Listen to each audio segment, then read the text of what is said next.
This entire campaign has just upended itself. Yeah, there's a lot of political stuff. The Democratic Party is a family. At the end of the day, this is a family matter. You know, Joe Biden's body may not be as strong as it used to be. His language skills may not be as sharp as they used to be. His heart is as big as ever. His heart is as big and as true and as strong. And this is the difference between a politician and a leader. He made a selfless decision, and people are heartbroken. Even people who are pushing for this to happen. It's kind of like when your grandpa, you got to take the keys, and everybody, you got to take his keys, you got to take his keys, you got to, and he's fighting and he's fighting, and everybody's so frustrated, and then you finally get the keys back, and then you just cry.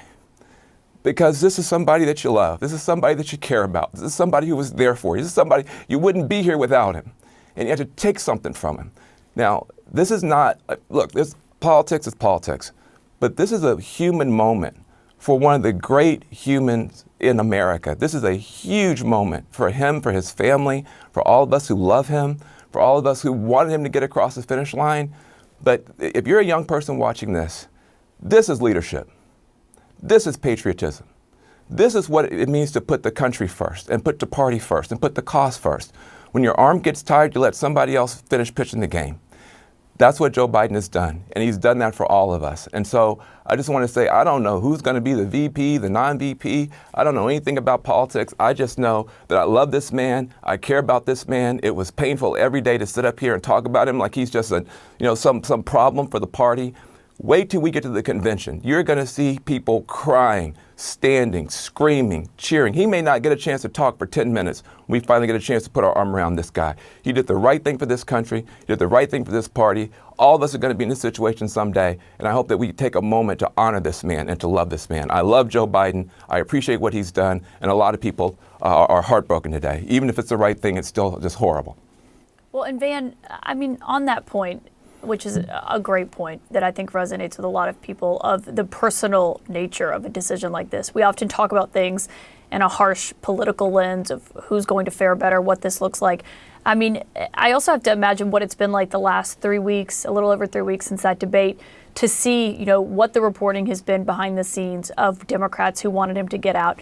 On Friday night, the reporting was that he was seething over, seeing big allies of Pelosi come out and call on him to get out, even upset to a degree with his former running mate, President Obama. And just to see, what he personally has witnessed and these calls from his longtime allies, people who certainly praise his legacy, but said, it's time for this decision to be made. But have we all gone through this with our own family members? Like, yeah, he's hurt, he's pissed. A lot of us wouldn't have careers. I wouldn't have a career without Joe Biden. Joe Biden picked me out of the puppy pile. He's the person that everybody says you work for Barack Obama. Now, I worked for Joe Biden when I was in the administration. I was on his middle class task force. All of us have known that embrace. All of us have gotten those phone calls and those cards when bad things have happened to us. So, that's a family. That's what it is. He's hurt now.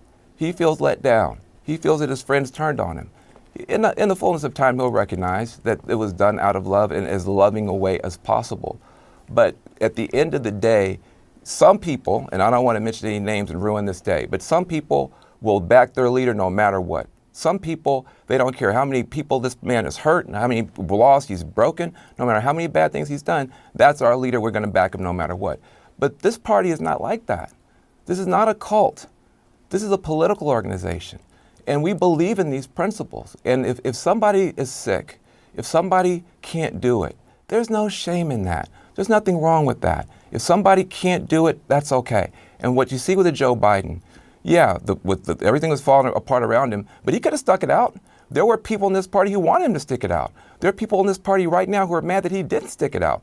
Don't act like it was all on one side. It wasn't about the donors. It was about, could this man hold together all of us anymore? And when he realized he couldn't, he did the right thing and he passed the baton. That is leadership. Pelosi did the same thing with Hakeem Jeffries. That's leadership. That's responsibility. That's what America's supposed to be about. I love Joe Biden. You have people on both sides of the fight in the party who are crying right now, who can't believe it right now. This is not a normal time, y'all. This isn't just politics. This is a moment in time to honor someone who for 50 years put this country first and sacrificed and sacrificed and sacrificed and sacrificed and sacrificed. And today, he's sacrificed again. That's Joe Biden. I love Joe Biden. This country should get around Joe Biden and help our president through these last few months.